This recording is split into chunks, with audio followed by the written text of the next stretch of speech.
7,000-এরও বেশি দ্বীপের এক অপূর্ব দেশ, যেখানে ইতিহাস গভীর, প্রকৃতি মনোমুগ্ধকর, মানুষ আবিষ্কারমুখী, আর অর্থনীতি ক্রমশ এগিয়ে চলেছে।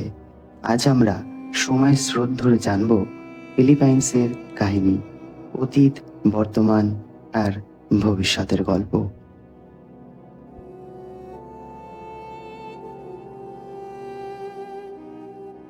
স্প্যানিশদের আগমনের অনেক আগেই ফিলিপাইন্সের বিভিন্ন উপজাতি যেমন ট্যাগালগ, ভিসায়ান, ইলোকানো ছোট ছোট গ্রাম বা বারাঙ্গায় বাস করত।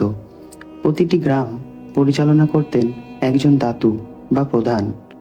তখন থেকেই চীন, ভারত, আরব দেশের সঙ্গে বাণিজ্য চলত, রেশম, মৃৎশিল্প এবং মশলা বিনিময় করত।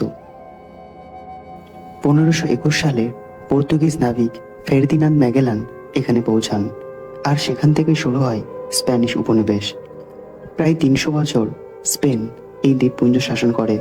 তারা খ্রিস্ট ধর্ম, দুর্গ, শহর আর ম্যানিলা মেক্সিকো গ্যালিয়ন বাণিজ্য পথ চালু করে।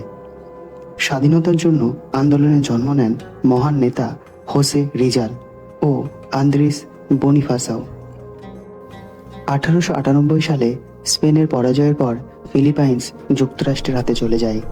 আমেরিকানরা ইংরেজি শিক্ষা, রেলপথ, স্কুল, কলেজ গড়ে তোলে। দ্বিতীয় বিশ্বযুদ্ধের সময় জাপানি দখলের পর 1946 সালে অবশেষে স্বাধীনতা পায় ফিলিপাইন্স।